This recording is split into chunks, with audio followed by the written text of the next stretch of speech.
Hello students, आज हम class 12 physics की दूसरी यूनिट स्टार्ट कर रहे हैं और इसका नाम है करंट इलेक्ट्रिसिटी। एनसीईआरटी का तीसरा चैप्टर है। पहले दो चैप्टर्स में एक पहली यूनिट फिज़िक्स की ख़त्म हो गई जिसका नाम था इलेक्ट्रोस्टैटिक्स। इलेक्ट्रोस्टैटिक्स वाली यूनिट में चार्ज स्टैटिक था। स्टैटिक का मतलब रुका हुआ था। तो जब चार्ज रुका हुआ था तो उसके बारे में उस यूनिट में हमने पढ़ा कि चार्ज रुका हुआ है तो कौन कौन से फील्ड वो डेवलप कर रहा है। जनरल इलेक्ट्रिक फील्ड डेवलप कर रहा था, उसके बारे में पढ़ा। Electric field due two point charge पढ़ा, गॉसेस थ्योरम पढ़ा, पोटेंशियल पढ़ा। काफ़ी चीज़ें हमने इलेक्ट्रोस्टैटिक्स में पढ़ी। अब जो दूसरी यूनिट आई है, यहाँ पर चार्ज मूव करेगा और जब चार्ज मूव करेगा तो वो करंट को कॉन्स्टिट्यूट करेगा और यूनिट का नाम बन जाता है करंट इलेक्ट्रिसिटी। सीबीएसई एग्ज़ाम में 12th में इलेक्ट्रोस्टैटिक्स और करंट इलेक्ट्रिसिटी दोनों यूनिट्स को मिला के नियर अबाउट 15 मार्क्स का क्वेश्चंस बनते हैं। 15 नंबर का क्वेश्चंस आते हैं इस पर। तो पहले के बेटे जो थे उसमें 8 मार्क्स की इलेक्ट्रोस्टैटिक्स हुआ करती थी, 7 मार्क्स की करंट इलेक्ट्रिसिटी हुआ करती थी, लेकिन अब दोनों यूनिट्स को मिला करके टोटल वेटेज 15 मार्क्स का है। तो वेटेज को लेकर भी यूनिट काफ़ी इम्पोर्टेंट है और प्रैक्टिकल के लिहाज से भी ये वाली यूनिट बहुत ज़्यादा इम्पोर्टेंट है, क्योंकि इस यूनिट से आपको कई सारे प्रैक्टिकल भी करने को मिलेंगे। इसमें से आपको मीटर ब्रिज मिलेगा। मीटर ब्रिज से हम किसी अननोन रेजिस्टेंस को निकालेंगे। हम मीटर ब्रिज से सीरीज पैरेलल कॉम्बिनेशन रेजिस्टेंस को वेरीफाई करेंगे। हम पोटेंशियोमीटर से दो प्राइमरी सेल्स के ईएमएफ को कंपेयर करेंगे। हम पोटेंशियोमीटर से किसी प्राइमरी सेल की इंटरनल रेजिस्टेंस को निकालेंगे। तो बहुत सारे प्रैक्टिकल्स इस यूनिट से हमें मिलते हैं। फिलहाल सबसे पहले इस यूनिट में जो टॉपिक है वो है इलेक्ट्रिक करंट। यहाँ से हम शुरुआत करते हैं, ध्यान से आप इस वीडियो को देखिए। इलेक्ट्रिक करंट बेसिकली चार्ज के फ्लो होने का रेट है। रेट का मतलब समझते हैं। रेट का मतलब है कि एक पॉइंट से दूसरे पॉइंट तक इलेक्ट्रॉन जा रहे हैं, मूव कर रहे हैं। 1 सेकंड में 10 इलेक्ट्रॉन गए या 1 सेकंड में 50 इलेक्ट्रॉन गए या 1 सेकंड में 100 इलेक्ट्रॉन्स गए, इस बात पर डिपेंड करती है करंट। ठीक है, तो rate of flow of charge, ठीक है, और जिस कंडक्टर के थ्रू ये इलेक्ट्रॉन्स मूव कर रहे हैं, करंट उसके अपोजिट डायरेक्शन में होती है। जरा इसको समझते हैं पहले। देखिए, मान लीजिए ये हमारे पास में एक कंडक्टर है, सिलिंड्रिकल शेप का कंडक्टर मैंने कंसीडर कर लिया। इलेक्ट्रोस्टैटिक्स में हमने पढ़ा था कि एक कंडक्टर के अंदर इलेक्ट्रिक फील्ड 0 होती है। इस कंडक्टर के अंदर भी इलेक्ट्रिक फील्ड 0 होगी। अगर हम इसको एक्सटर्नल इलेक्ट्रिक फील्ड में रख दें तो भी इसके अंदर इलेक्ट्रिक फील्ड 0 होगी। क्यों? क्योंकि पोलराइजेशन की वजह से इसके अंदर के नेगेटिव पॉजिटिव चार्ज सेपरेट होंगे और इसके अंदर एक इंटरनल इलेक्ट्रिक फील्ड बना लेंगे। एक्सटर्नल इलेक्ट्रिक फील्ड के equal and opposite internal field आएगी, अंदर फिर भी इलेक्ट्रिक फील्ड 0 होगी। क्या इसके अंदर चार्जेस हैं? हाँ, इसके अंदर चार्जेस हैं। इसके अंदर इलेक्ट्रॉन्स भी हैं, इसके अंदर एटम्स भी हैं, इसके अंदर जिन एटम से इलेक्ट्रॉन्स अलग हो गए हैं वो वाले पॉजिटिवली चार्ज आयन्स भी हैं। ये सारी चीज़ें इस कंडक्टर्स के अंदर है। बेसिकली कंडक्टर हमने ऐसे मटेरियल को कहा जिसके अंदर फ्री इलेक्ट्रॉन्स मौजूद हैं। फ्री का क्या मतलब है? फ्री का मतलब है वो इस कंडक्टर में कहीं भी इधर उधर जा सकते हैं। क्या कंडक्टर को छोड़ के भी निकल सकते हैं क्या? नहीं, कंडक्टर को छोड़ के नहीं निकल सकते। फ्री तो है लेकिन कंडक्टर से बाहर जाने के लिए फ्री नहीं है, क्योंकि अगर कोई इलेक्ट्रॉन इस कंडक्टर को छोड़ के मान लीजिए बाहर निकला अपनी थर्मल वेलोसिटी की वजह से। तो जैसे ही इलेक्ट्रॉन बाहर निकलेगा तो इस कंडक्टर पे नेट पॉजिटिव चार्ज आएगा, वो पॉजिटिव चार्ज को फिर पकड़ के खींच लेगा। तो ये इलेक्ट्रॉन इस कंडक्टर के अंदर ही घूमने के लिए फ्री हैं, इसके बाहर जाने के लिए फ्री नहीं है। तो कंडक्टर हमने ऐसे मटेरियल को कहा जिसमें फ्री इलेक्ट्रॉन्स हैं। आए कहाँ से? जैसे कॉपर की हम बात कर लें, कॉपर के अंदर कॉपर के एटम्स हैं। आपने पढ़ा होगा 11th स्टैंडर्ड में 0 केल्विन। 0 केल्विन ये एक एब्सोल्यूट जीरो टेम्परेचर है। इस टेम्परेचर पर सभी मॉलिक्यूलर मोशंस स्टॉप्स हो जाती, कोई भी मॉलिक्यूलर मोशन भी नहीं होती। ठीक है, ये हमने 0 केल्विन की एब्सोल्यूट जीरो टेम्परेचर की डेफिनेशन 11th स्टैंडर्ड में पढ़ी थी।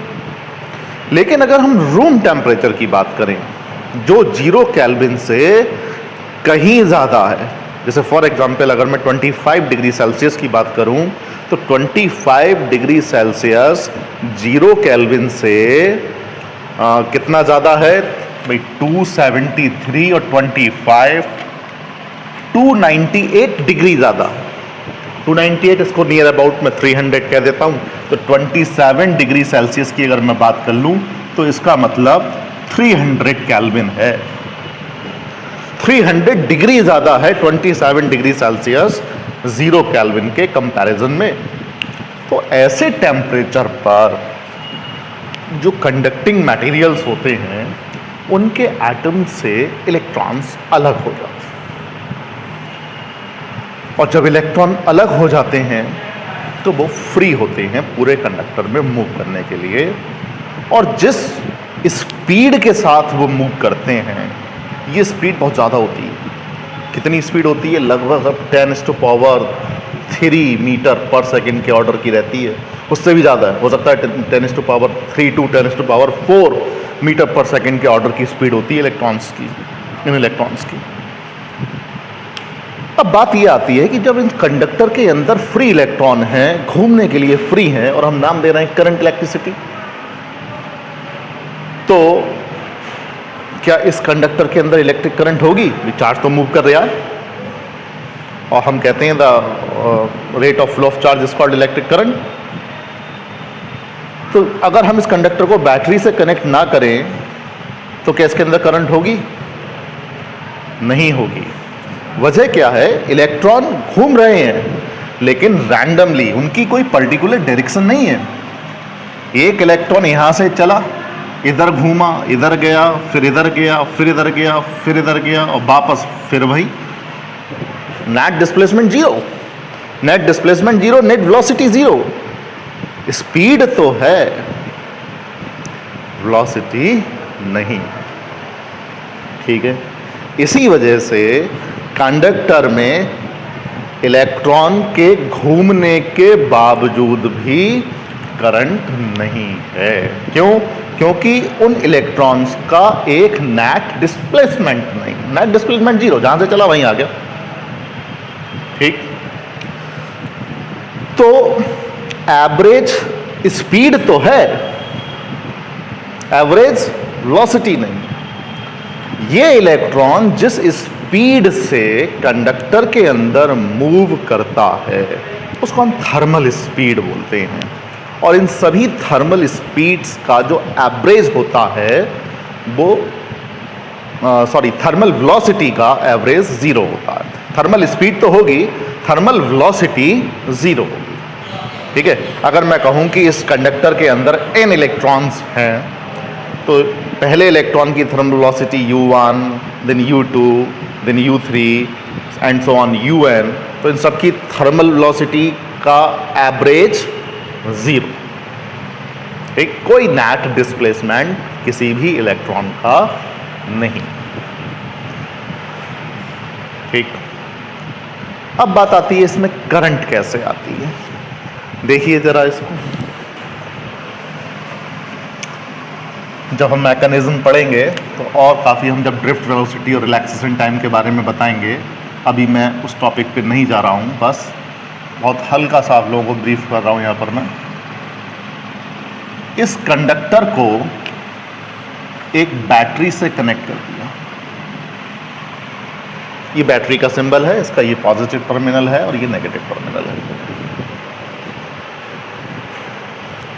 बैटरी एक ऐसी डिवाइस है जो सर्किट में पोटेंशियल डिफरेंस को मेंटेन करती है। अब ये कंडक्टर आइसोलेटेड कंडक्टर नहीं रहा, अब ये कनेक्टेड कंडक्टर हो गया। आइसोलेटेड कंडक्टर में इलेक्ट्रिक फील्ड जीरो होती है, ये कनेक्टेड कंडक्टर है, हमने जबरदस्ती का पोटेंशियल डिफरेंस अप्लाई कर दिया है, जबरदस्ती का पोटेंशियल डिफरेंस अप्लाई कर दीजिए। मान लीजिए इस कंडक्टर की लेंथ L है, ठीक है, मान लो ये वाला पॉइंट 0 वोल्ट पर है, मान लो, जरूरी नहीं है, और ये वाला पॉइंट B वोल्ट पर है, तो इन दोनों पॉइंट्स के बीच में पोटेंशियल डिफरेंस कितना हो गया? V। लेंथ कितनी है? L। तो L लेंथ पर B पोटेंशियल ड्रॉप हुआ, तो भाई इलेक्ट्रिक फील्ड कितनी हो गई? E is equal to V upon L। ये वही formula E is equal to minus dV upon dr वाला। माइनस dV का मतलब potential drop along the electric field, along the electric field, इस डायरेक्शन में इलेक्ट्रिक फील्ड आई। क्यों? क्योंकि इलेक्ट्रिक फील्ड की डायरेक्शन के अलोंग पोटेंशियल ड्रॉप होता है, तो इस डायरेक्शन में पोटेंशियल ड्रॉप हो रहा है, तो इलेक्ट्रिक फील्ड की डायरेक्शन ये है। इलेक्ट्रिक फील्ड आ गई बैटरी के लगा देने से। जब इलेक्ट्रिक फील्ड आ गई कंडक्टर के अंदर बैटरी के लगा देने से, तो इसके अंदर जो भी फ्री इलेक्ट्रॉन्स हैं, जो अभी रैंडमली इधर उधर भाग रहे थे, अब क्या हुआ? हमें पता है कि जब भी कोई चार्ज पार्टिकल इलेक्ट्रिक फील्ड में रखा होता है तो उस पर फोर्स लगता है opposite to the direction of electric field, और अगर पॉजिटिव है तो along the direction of electric field. तो ये जो इलेक्ट्रॉन्स हैं जो फ्री हैं कंडक्टर्स में मूव करने के लिए, जो इधर उधर भाग रहे थे, मैंने भी आपको बताया था, एक इलेक्ट्रॉन यहाँ है, ये भागा, ये भागा, ये भागा, ये भागा, ये भागा, ये भागा, और वापस फिर वहीं आ गया। और भी तरह तरह की इसकी डायरेक्शंस हो सकती हैं, लौट फिर के इसको वहीं आना, एब्सेंस ऑफ इलेक्ट्रिक फील्ड। लेकिन in the presence of electric field क्या होगा? यहाँ से चला, इधर भागा, इधर भागा, इधर भागा, लेकिन इतना आगे आ गया, फिर यहाँ से चला, इधर उधर भागा, इधर उधर भागा, फिर इतना आगे आ गया, फिर इधर उधर भागा। मैं आपको डायरेक्शन जो दिखा रहा हूँ वो इलेक्ट्रॉन के अभी अपोजिट दिखा रहा हूँ, इसके अकॉर्डिंग नहीं दिखा पा रहा हूँ। अगर इसके अकॉर्डिंग देखेंगे तो इलेक्ट्रॉन इधर भागेगा, है ना, क्योंकि इलेक्ट्रिक फील्ड की डायरेक्शन उधर है, तो इलेक्ट्रॉन पे जो फोर्स लगेगा इस डायरेक्शन में बनेगा। यानी इलेक्ट्रॉन यहाँ पर है तो वो थोड़ी देर बाद यहाँ डिस्प्लेस होगा, फिर यहाँ डिस्प्लेस, चाहे इतने बीच में वो कहीं भी भागा हो, ठीक है। अब यहाँ क्या है? यहाँ एवरेज स्पीड भी है और एवरेज वेलोसिटी भी है, क्योंकि इलेक्ट्रॉन यहाँ से चला और यहाँ तो आया, लेकिन है क्या? एवरेज स्पीड ज़्यादा है, एवरेज वेलोसिटी कम है। क्यों? क्योंकि उसी टाइम में डिस्टेंस तो बहुत सारी ट्रैवल करी, लेकिन डिस्प्लेसमेंट ये हुआ, ठीक है। तो एवरेज वेलोसिटी का जो मैग्नीट्यूड होता है वो एवरेज स्पीड के मैग्नीट्यूड से बहुत कम होता है। एवरेज स्पीड का मैग्नीट्यूड जहां 10⁻³ से 10⁻⁴ मीटर पर सेकंड तक का हो सकता है, वहीं एवरेज वेलोसिटी का मैग्नीट्यूड 10⁻³ मीटर पर सेकंड के ऑर्डर का रहता है, ठीक। लेकिन हाँ, अब इलेक्ट्रॉन को एक पर्टिकुलर डिस्प्लेसमेंट मिल रहा है, जिसकी वजह से एक करंट कॉन्स्टिट्यूट हो जाती है, ठीक है। अभी हम आगे इसमें और मैकेनिज्म पढ़ेंगे। ड्रिफ्ट वेलोसिटी, ये ड्रिफ्ट वेलोसिटी कहलाती है, इन सभी वेलोसिटीज़ का एवरेज ड्रिफ्ट वेलोसिटी कहलाता है, आगे के पढ़ेंगे। अभी फिलहाल मैं सिर्फ आपको करंट की डेफिनेशन बता रहा हूँ। इलेक्ट्रिक करंट क्या है? Electric current rate of flow of charge through a conductor, ठीक है। और कब फ्लो होगा? जब हमने उसमें इलेक्ट्रिक फील्ड लगा दी, बैटरी लगा करके। बात आती है भी इलेक्ट्रिक फील्ड कैसी क्वांटिटी है? स्केलर क्वांटिटी है या वेक्टर क्वांटिटी है? तो भाई electric field is a scalar quantity. तो साहब वेक्टर क्वांटिटी क्यों नहीं है? इसको भी समझ लो। इधर से करंट आ रही है 3 एम्पियर, इधर से करंट आ रही है 4 एम्पियर, 90 डिग्री का एंगल। इधर कितनी जाएगी, इधर कितनी जाएगी, √3 square plus 4 square is equal to 5। नहीं, इधर चाहे कितना भी एंगल क्यों ना हो, 3 और 4, इधर जाएगी 7 एम्पियर। ठीक है, डायरेक्शन तो है, लेकिन क्या ये करंट वेक्टर रूल्स को फॉलो कर रही है? वेक्टर्स के एडिशन लॉस का ये फॉलो कर रही है क्या? नहीं। वेक्टर क्वांटिटी वही होती है जो वेक्टर के एडिशन रूल्स को फॉलो करे, जो हमने 11th स्टैंडर्ड में पढ़े थे, ट्राइंगल लॉ और parallelogram law of vector addition. ये उसको फॉलो नहीं कर रही, इसीलिए ये एक स्केलर क्वांटिटी है। अच्छा, एक चीज़ और भी बच्चे कहते हैं साहब स्केलर क्वांटिटी नहीं है, डायरेक्शन तो मैटर करती है। अगर मैं ये कहूँ ये 3 एम्पियर इधर ना होकर के इधर को जा रही होती तो क्या अब भी 7, अब 4 में से 3 इधर निकल गई, अब तो बनाएगी। डायरेक्शन मैटर कर रही है, डायरेक्शन मैटर कर रही है। डायरेक्शन बदल दी हमने 3 एम्पियर की तो उधर 7 की जगह 1 रहेगा ही, लेकिन वेक्टर रूल का फॉलो नहीं कर रही, इसीलिए हम इसको स्केलर क्वांटिटी कहते हैं। वैसे ऐसी क्वांटिटीज़ के लिए कुछ और शायद वर्ड दिया गया है, टेंसर करके, टेंसर क्वांटिटी। अभी हमें कोई खास इसकी ज़रूरत नहीं है, अगर आपको जनरली इसको स्केलर क्वांटिटी ही लिखना है। ठीक है, current is a scalar quantity. Tensor का कभी बाद में देखा जाएगा, कभी किसी वीडियो में मैं आपको अलग से बताऊंगा। अब यूनिट, क्योंकि rate of flow of charge है, तो rate of flow of charge means QIT, Q upon T, coulomb per second, और उस कूलम पर सेकेंड को हम बोलते हैं एम्पियर। ठीक है, फिर जरा एक बार और समझते हैं। ये कंडक्टर है, सिलेंड्रिकल शेप का कंसीडर कर लिया। इसके बाद इसमें हमने एक पोटेंशियल डिफरेंस अप्लाई कर दिया। पोटेंशियल डिफरेंस अप्लाई कर देने से इलेक्ट्रिक फील्ड कंडक्टर के अंदर जनरेट हो गई, इलेक्ट्रॉन्स मूव करने लगे opposite to the direction of electric field, net charge flow होने लगा। तो करंट कितनी है? तो देखिए, current average delta Q upon delta T, this is the average current. ठीक, एक फाइनाइट टाइम में जब डेल्टा Q चार्ज फ्लो किया तो उस फाइनाइट टाइम इंटरवल के दौरान I bar is the average current. और अगर ये डेल्टा T टाइम बहुत छोटा हो, कितना छोटा हो, tends to 0, limit delta T tends to 0, delta Q upon delta T, तब ये बन जाती है इंस्टेंटेनियस करंट। एक पर्टिकुलर इंस्टेंट पे current that is dQ upon dt। पढ़ चुके हैं, कोई ऐसी बात नहीं है 11th स्टैंडर्ड में, मतलब आपको बताया हुआ है कि भाई delta Q upon delta T एक एवरेज है और dQ अपॉन dt एक पर्टिकुलर इंस्टेंट पर इलेक्ट्रिक करंट है। अब क्या इलेक्ट्रॉन ही मूव करते हैं? क्या पॉजिटिव चार्ज मूव नहीं कर सकता?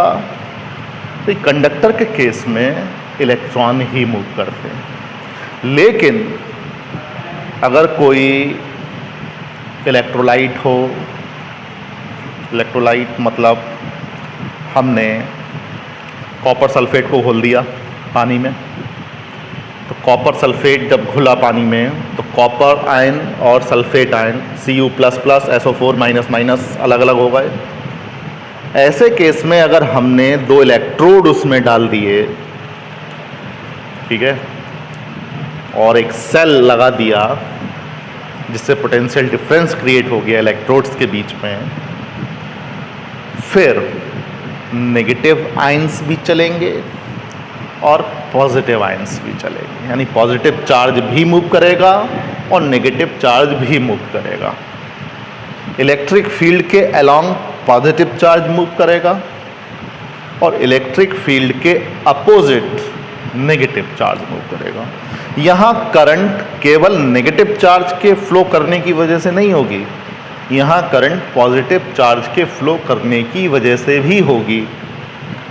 तो दोनों करंट्स को हम ऐड करेंगे तब हमें टोटल करंट मिलेगी।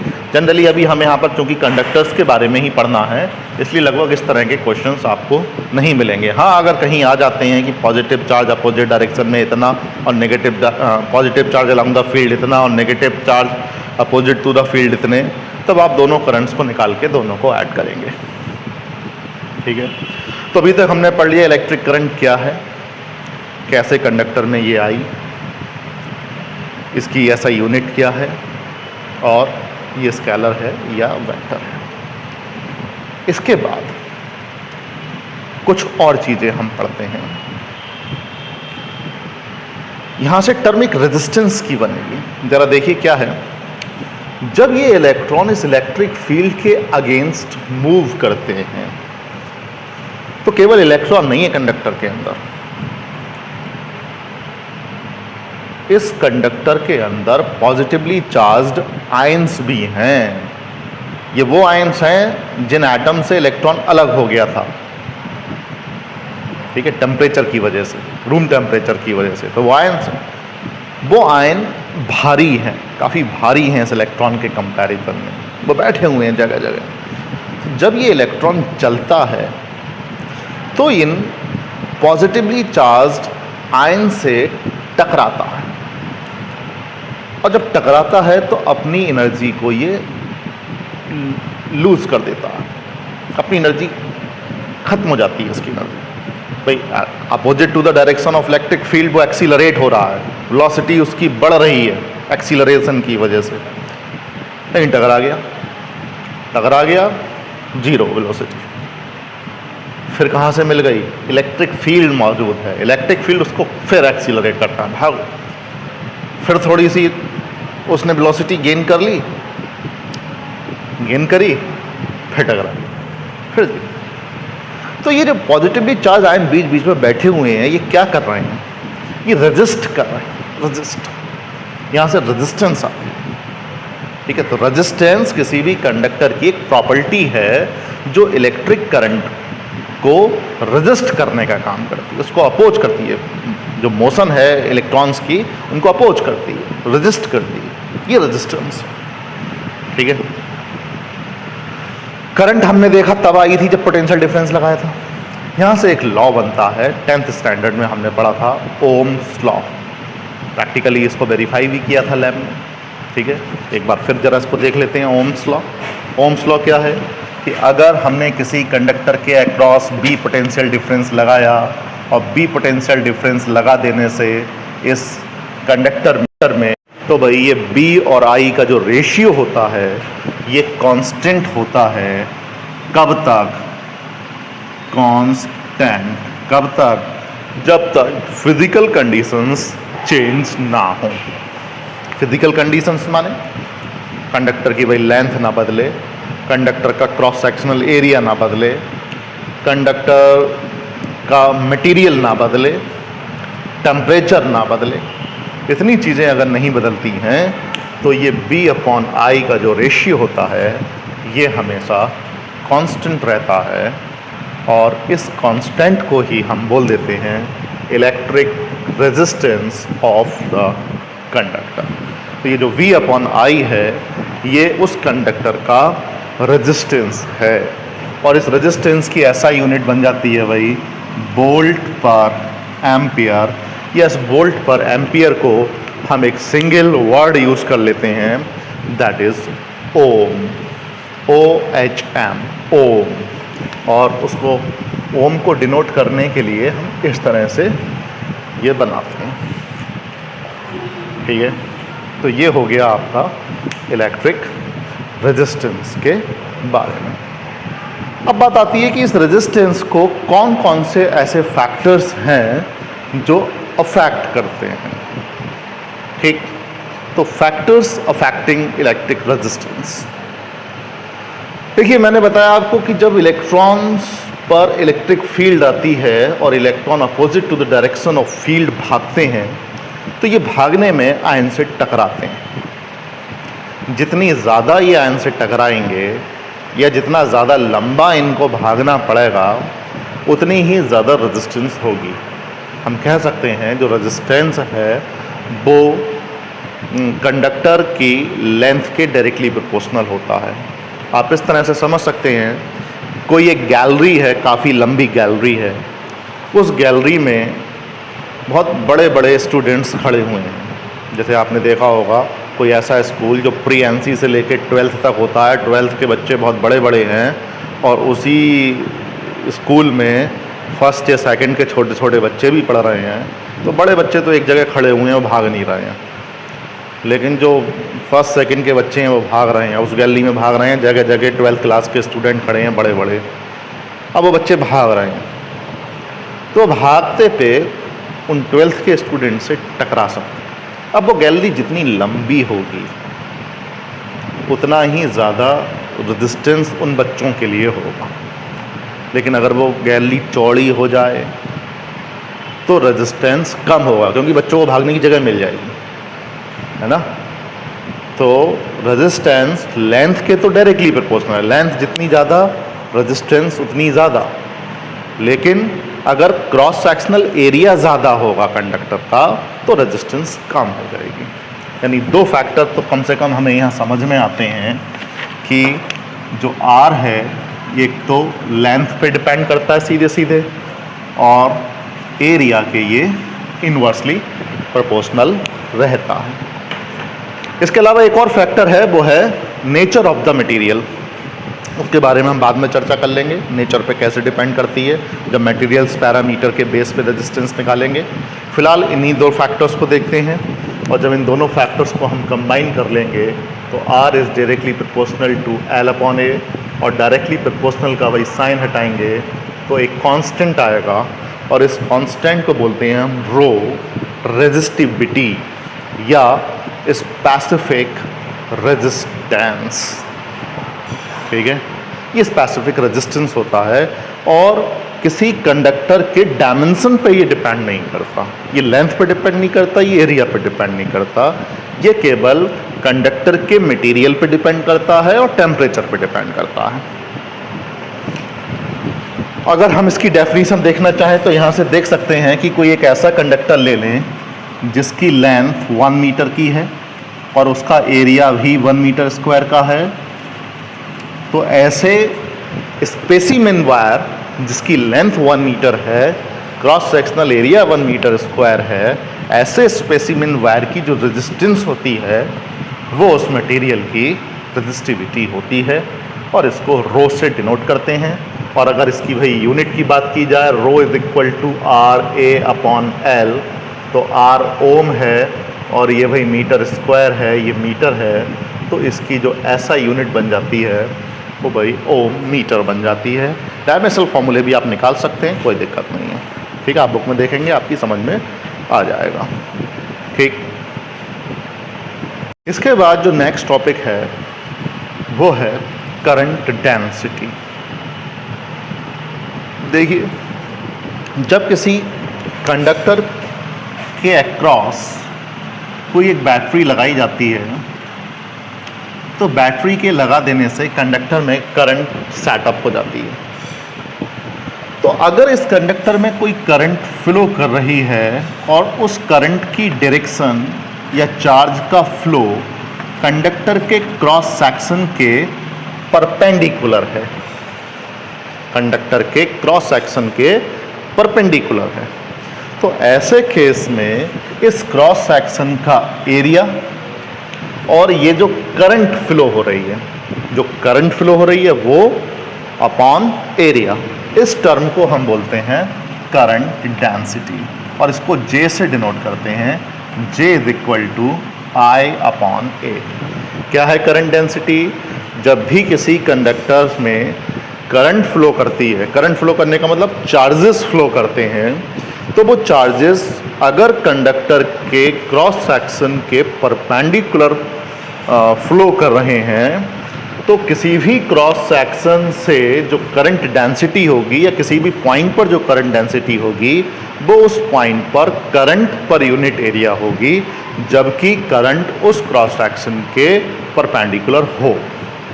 अगर नहीं हो तब क्या होगा?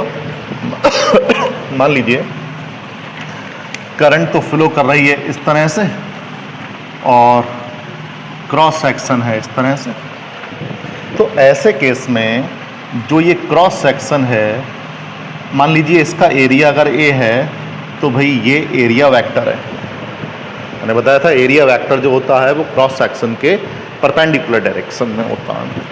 मान लीजिए करंट और एरिया वेक्टर के बीच एंगल ए है, ठीक, तो इस एरिया वेक्टर का करंट के अलॉन्ग जो कंपोनेंट बनेगा वो बनेगा आई कॉस थीटा। तो ऐसे केस में हम एरिया का वो कंपोनेंट यूज कर लेते हैं जो कंपोनेंट करंट के अलॉन्ग होता है, ठीक है। तो ऐसे केस में J इज इक्वल टू आ जाएगा I upon A cos theta. अगर हम इसको इस तरह से लिख लें I is equal to J A cos theta, तो वेक्टर फॉर्म में लिख सकते हैं I is equal to J dot A। Current density और एरिया वेक्टर का डॉट प्रोडक्ट इलेक्ट्रिक करंट होती है।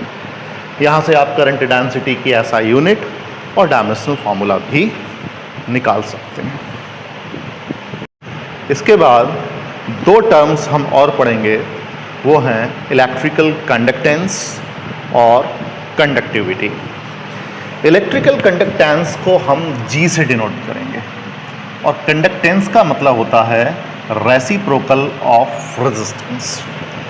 जिस कंडक्टर की रेजिस्टेंस जितनी ज़्यादा होगी उसकी कंडक्टेंस उतनी कम होगी। रेजिस्टेंस कम होगी तो कंडक्टेंस ज़्यादा होगी। The reciprocal of resistance is called conductance, ठीक है। और इसकी जो यूनिट बनती है 1 अपॉन ओम या कहें ओम इनवर्स, ओम इनवर्स। और इसके लिए एक और वर्ड है वो है सीमेंस, ठीक है, और सीमेंस, सीमेंस। इसके अलावा एक और टर्म है कंडक्टिविटी। कंडक्टिविटी को हम डिनोट करेंगे सिग्मा से, और ये है रेसिप्रोकल रेजिस्टिविटी का। तो रेजिस्टेंस का रेसिप्रोकल कंडक्टेंस है और रेजिस्टिविटी का रेसिप्रोकल कंडक्टिविटी है। इसकी भी ऐसा यूनिट देख लो भाई, 1 अपॉन ओम मीटर, तो 1 अपॉन ओम सीमेंस है, तो सीमेंस पर मीटर, सीमेंस पर मीटर, ये कंडक्टिविटी की ऐसा यूनिट है, या ओम इनवर्स मीटर इनवर्स। तो यहाँ से हम डायमेंशनल फार्मूले भी कंडक्टेंस के और कंडक्टिविटी के निकाल सकते हैं। इसके बाद एक और बहुत इंपॉर्टेंट टॉपिक है vector form of Ohm's law. Ohm's law की वेक्टर फॉर्म, जो V is equal to IR है, ये ओम्स लॉ की स्केलर फॉर्म है, क्योंकि पोटेंशियल डिफरेंस एक स्केलर क्वांटिटी है। पोटेंशियल डिफरेंस से इलेक्ट्रिक फील्ड जनरेट होता है, जबकि इलेक्ट्रिक फील्ड एक वेक्टर क्वांटिटी है। तो पोटेंशियल डिफरेंस को हटा करके अगर इलेक्ट्रिक फील्ड की टर्म्स में उस इक्वेशन को लाया जाए तो वो वेक्टर फॉर्म कहलाती है ओम्स लॉ की। जरा देखिए कैसे बनती है भाई। ओम्स लॉ की scalar form V is equal to IR, ठीक। जबकि जब हम किसी कंडक्टर के अक्रॉस कोई बैटरी लगाते हैं तो उस कंडक्टर की लेंथ अगर L है तो मैंने अभी बताया उसके अंदर एक इलेक्ट्रिक फील्ड जनरेट हो जाती है E is equal to V upon L। तो V is equal to E into L, V की जगह पुट कर दीजिए E इंटू L I, और भाई ये जो R है, R अभी हमने देखा था R is equal to rho L upon A, तो R की जगह लगा दीजिए रो L अपॉन A। देखिए भाई L से L कैंसिल हो गया, तो E is equal to I upon A is nothing but current density J into rho, and rho is the resistivity और इसका रेसिप्रोकल होती है कंडक्टिविटी।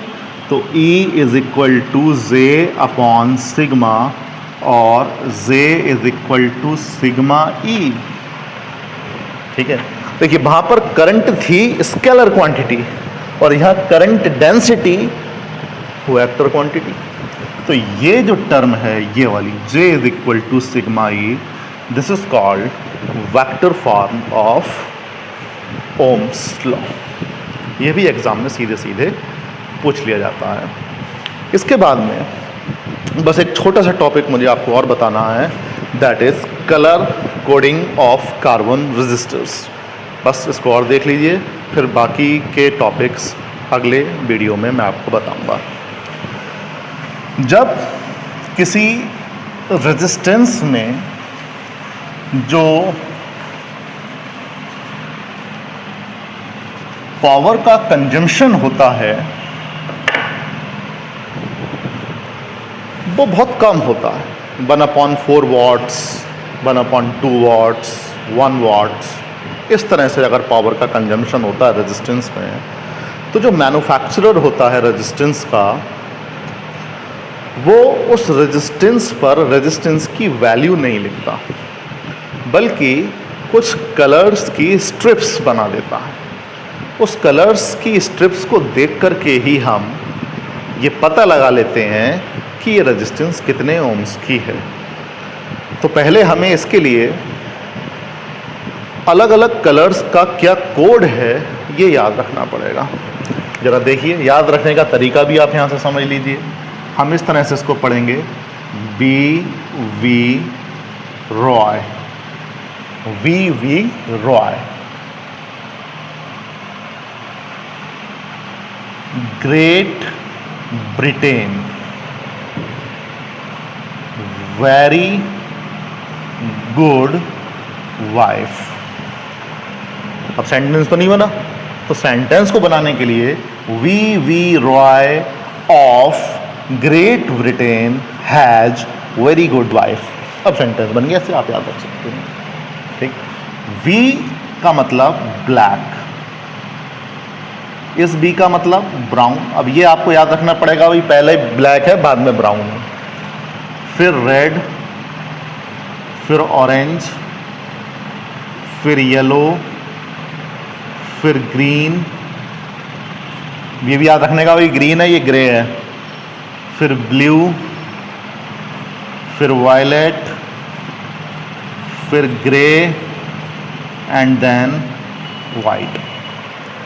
तो ये कुछ कलर के नाम हैं, और अगर आप इन कलर्स का नंबर देखें तो ये देखिए 1 2 3 4 5 6 7 8 9 10, 10 नंबर हैं। तो 0 से लेके 9 तक इनका हम नंबर दे देते हैं।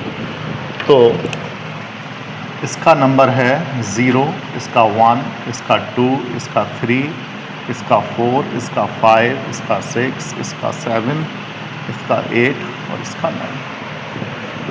इस तरह से आप अलग अलग कलर के लिए क्या डिजिट है इसको याद रख सकते हैं। इसके बाद हम कैसे पहचानेंगे कि कोई रेजिस्टेंस कितने ओम की है, जरा आप इसको देख लीजिए। कोई भी हमारे पास रेजिस्टेंस होती है, जनरली उसमें 3 स्ट्रिप्स तो आपको मिलेंगी।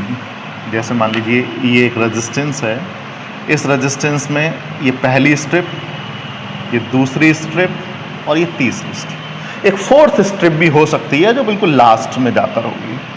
ये टॉलरेंस को बताती है। टॉलरेंस का मतलब जो वैल्यू रेजिस्टेंस की है उससे कितना कम या ज़्यादा वैल्यू रेजिस्टेंस की हो सकती है। तो ये जो पहली डिजिट है ये फर्स्ट सिग्निफिकेंट फिगर को बताती है, और ये कभी भी ब्लैक नहीं होगी क्योंकि ब्लैक का नंबर 0 है। तो अगर पहली ब्लैक हो जाएगी तो फर्स्ट सिग्निफिकेंट फिगर ही नहीं रहेगा। तो पहली जो स्ट्रिप है वो कभी भी ब्लैक नहीं होगी। मान लीजिए ये पहली स्ट्रिप है, ये ब्राउन, दूसरी ब्लैक है, तीसरी रेड है।